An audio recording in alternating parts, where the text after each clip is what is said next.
LA 카운티 지역에 오미크론 변이가 빠르게 확산되고 있습니다. 어제 하루 6,000명에 이어 오늘은 8,000명을 넘어섰습니다. 오미크론 변이가 무섭게 번지면서 보건당국은 화이자의 코로나 알약을 허가한 지 하루 만에 두 번째 코로나 치료제를 허가했습니다. 미국 내 코로나19 하루 확진자가 20만 명을 넘어섰습니다. 하지만 1년 전 재확산 때와는 다른 분위기가 감지되고 있습니다. 남가주 지역에 많은 비가 내리고 있습니다. 일부 지역에는 홍수주의보와 대피령이 발령됐습니다. 미셸 박스틸 영킴 연방 하원 의원이 서로 합의하에 다른 지역구로 옮겨 재선 도전에 나섰습니다. 여러분 안녕하십니까? KBS 아메리카 뉴스입니다. 어제 LA 카운티 코로나 1일 확진자 수가 6,000명을 넘긴 데 이어 오늘은 8,000명을 넘어섰습니다. 내일부터 시작되는 크리스마스 연휴를 기점으로 바이러스 확산이 더 이루어질 수 있을 것이라는 전망입니다. 오늘 LA 카운티 하루 확진자는 8,633명. 어제 집계된 6,509명에 비해 하루 만에 33%, 그저께 3,052명에 비해서는 183%나 늘어난 수치입니다. 사망자도 24명 늘었습니다. 문제는 크리스마스 연휴를 기점으로 확진자가 더 늘 수 있다는 점입니다. 이번 크리스마스 연휴 기간 350만 명의 주민이 LA 국제공항을 통해 여행길에 오르고 880만 명에 달하는 주민들이 자동차 여행에 나서는데 이는 팬데믹이 한창이던 지난해 연말에 2배를 넘는 수치입니다.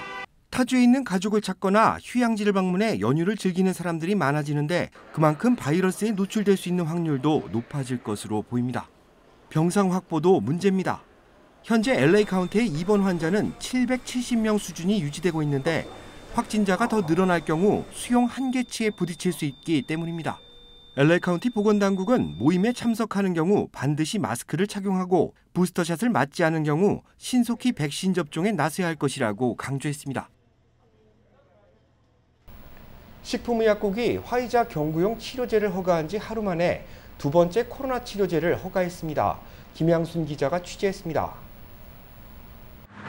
미국 식품의약국 FDA가 제약사 머크의 알약형 코로나19 치료제 몰루피라비르의 긴급 사용을 최종 허가했습니다. 화이자의 코로나 치료제 팍스로비드의 긴급 사용을 승인한 지 하루 만입니다.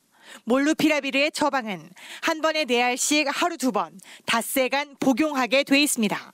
The oral medications authorized this week are designed to stop the virus from replicating and can be prescribed for at-home use.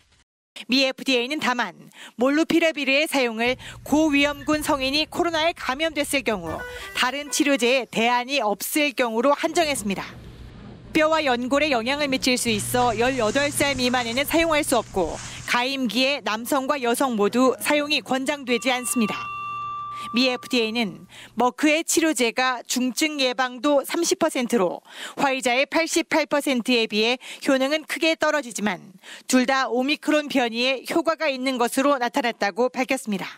So the available data that we have indicate that both Paxlovid and molnupiravir are effective against Omicron. 미국에선 오미크론 변이가 무서운 속도로 퍼지면서 코로나19 하루 평균 확진자 수가 델타 변이 당시에 정점을 넘어섰습니다. 전문가들은 올 초 하루 평균 25만 명을 기록했던 코로나 확진자 수가 오미크론으로 인해 하루 100만 명에 이를 수도 있다고 경고했습니다. 미 보건당국이 코로나 치료제의 긴급 승인을 서두른 이유입니다. 워싱턴에서 KBS 뉴스 김양순입니다. 국내 1일 확진자 수가 20만 명을 넘어서며 겨울 재확산이 가시화되고 있습니다. 하지만 지난해와는 다를 것이라는 전망도 나오고 있는데요.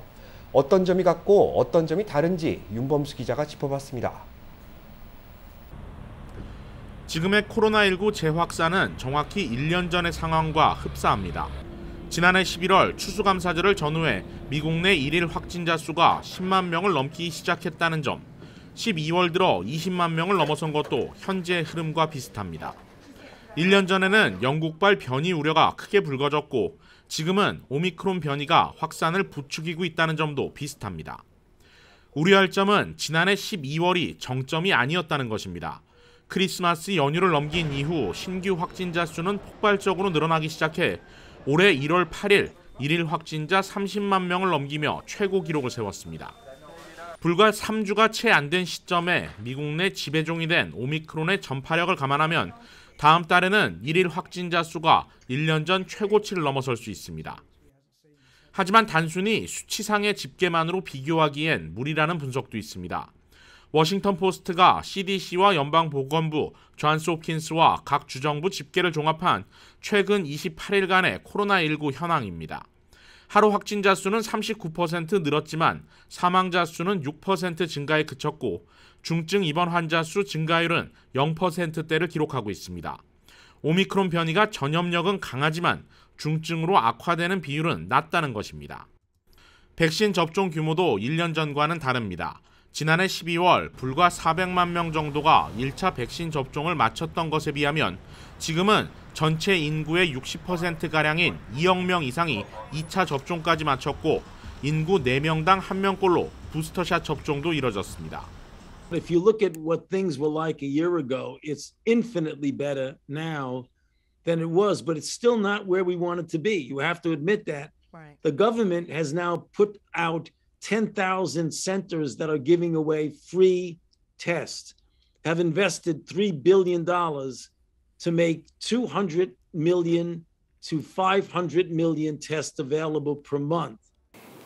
확진자 증가 속도는 비슷하지만 현실은 다른 상황. 과연 1년 전 암울했던 겨울 재확산이 다시 재현될 것인지 방역 당국은 내일부터 시작되는 크리스마스 연휴 그 이후를 주목하고 있습니다. KBS 뉴스 윤범수입니다. 유럽의 감염세도 심상치 않습니다. 영국과 프랑스에서는 역대 최다 확진 기록을 갈아치웠고 독일에서는 첫 오미크론 사망자가 발생했습니다. 김기수 기자가 보도합니다. 영국의 코로나19 확진자가 12만 명에 육박하며 사상 최다 확진 기록을 세웠습니다. 지난 13일 5만 명대였던 확진자는 열흘 만에 2배가 넘는 11만 9천여 명이 됐습니다. 영국에선 지난주부터 평일 9만 명대, 주말에도 8만 명대 확진자가 나왔습니다. 오미크론은 1만 6천여 명이 추가돼서 지금까지 10만 명 가까운 확진자가 보고됐습니다. 프랑스도 8만 8천 명의 확진자가 발생해 자국 최다 기록을 갈아치웠습니다. 꾸준히 확진자가 늘고 있는 프랑스에선 곧 하루 10만 명 넘게 감염될 것이란 우려가 나오고 있습니다. 독일에선 처음으로 오미크론 감염으로 인한 사망자가 보고됐습니다. 이와 관련 독일에선 3주 이내에 오미크론이 우세종이 될 것이라며 백신 접종을 강하게 권고하고 있습니다. 한편 오미크론의 위험성이 델타보다 낮다는 연구 결과가 속속 전해지고 있습니다. 영국 보건안전청은 오미크론 감염자가 입원할 확률이 델타에 비해 50에서 70% 정도 낮다는 연구 결과를 발표했습니다. 응급실에 갈 확률도 30% 이상 적다고 덧붙였습니다. 영국 보건안전청은 또 오미크론 감염을 막는 추가 접종 효과는 10주 후에 15에서 25% 떨어진다고 밝혔습니다. 다만 중증으로 진행하는 걸 막는 효과는 훨씬 강할 것이라고 덧붙였습니다. 앞서 남아프리카 공화국도 오미크론 감염자의 입원율이 다른 변이보다 80%가량 낮다는 연구 결과를 발표했습니다. 베를린에서 KBS 뉴스 김기수입니다. 바이든 행정부가 연방 학자금 대출 상환 유예 기간을 연장했습니다. 연장된 유예 기간은 내년 5월 1일입니다. 당초 지난 9월 30일에서 내년 1월 31일로 연장된 기간에 90일을 더 늘린 것인데 오미크론 변이 여파로 팬데믹 사태가 지속되고 있는 점이 반영된 결과입니다. 바이든 대통령은 가정과 국가의 경제적 안정을 위해 이번 결정을 내렸다고 밝혔습니다. 사실상 연방 학자금 대출 상환은 지난해 3월 이후 동결된 상태입니다. 이자가 붙지 않고 채무 불이행에 대한 추심도 보류됐습니다. 학자금 대출자는 모두 4,300만 명에 달하며 총 대출 규모는 1조 7천억 달러에 육박합니다. 바이든 행정부의 이번 결정으로 학자금 융자 상환에 대한 부담이 줄었습니다. 하지만 내년 5월 1일 이후 유예 조치가 또다시 연장될지는 미지수입니다. 어젯밤부터 남가주 지역에 비가 내리고 있습니다.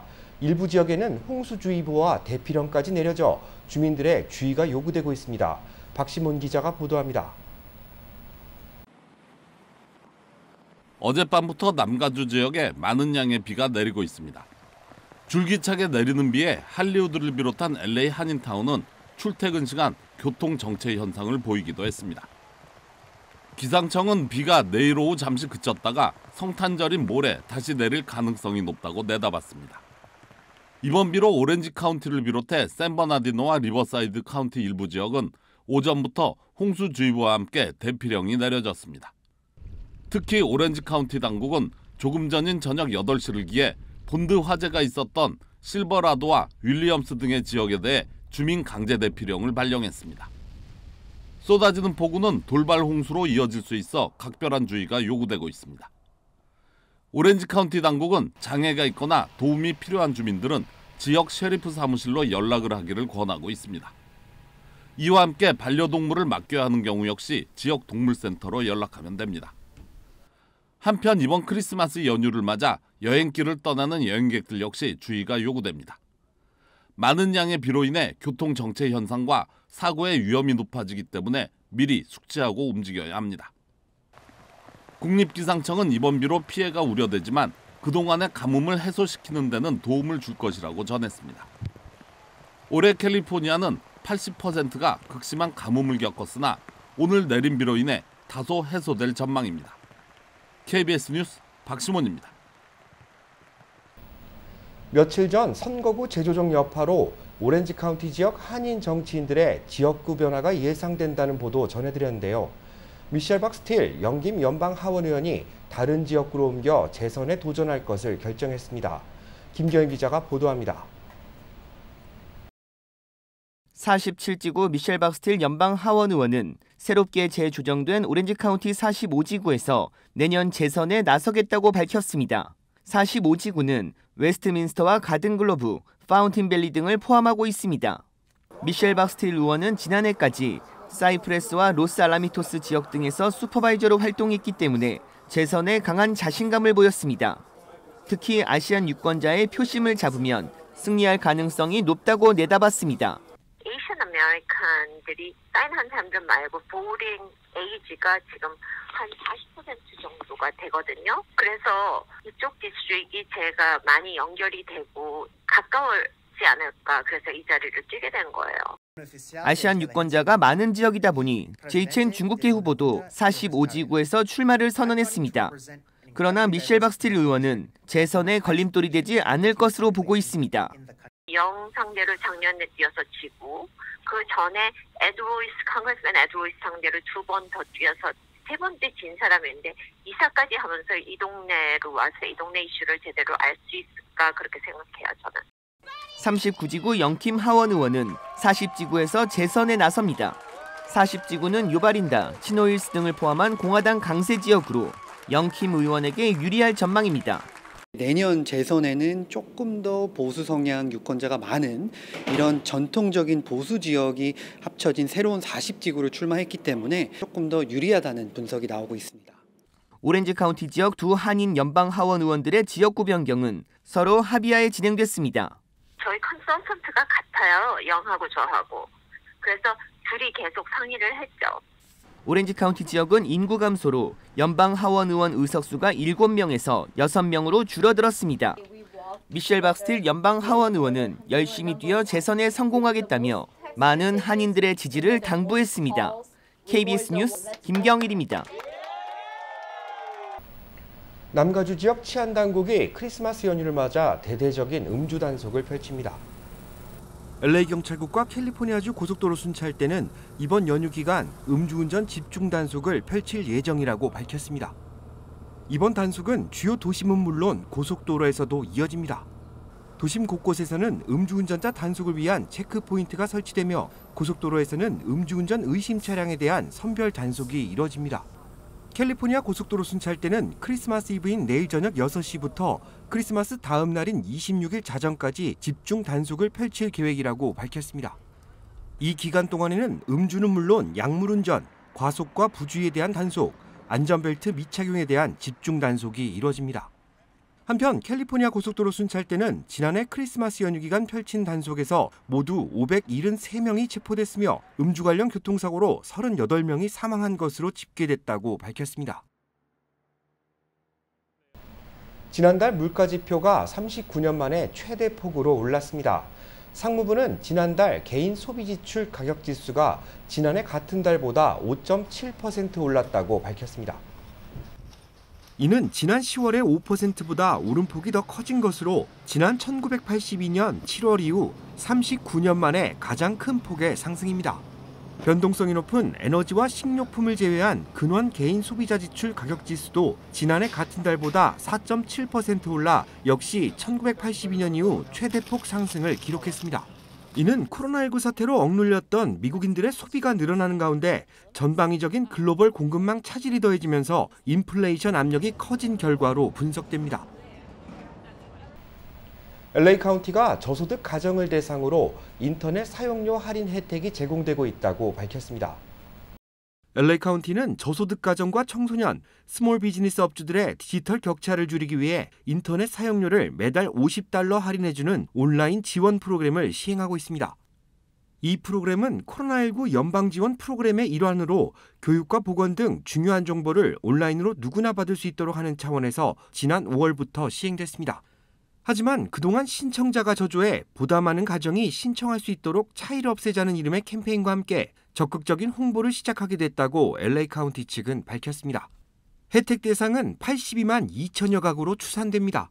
특히 칼프레시나 메디칼, SSI 혜택을 받고 있는 가정은 물론 팔그랜트 등 연방 보조금을 받는 학생이라면 신청이 가능합니다.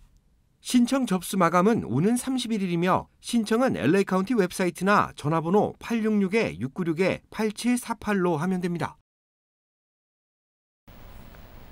뉴저지주 공립학교에서 아시안 아메리칸 역사 교육이 의무화됐습니다. 제1사 뉴욕 KBTV 안지영 기자가 취재했습니다. 뉴저지 주 하원은 20일 아시안 아메리칸 역사문화 교육 의무화 법안을 통과시켰습니다.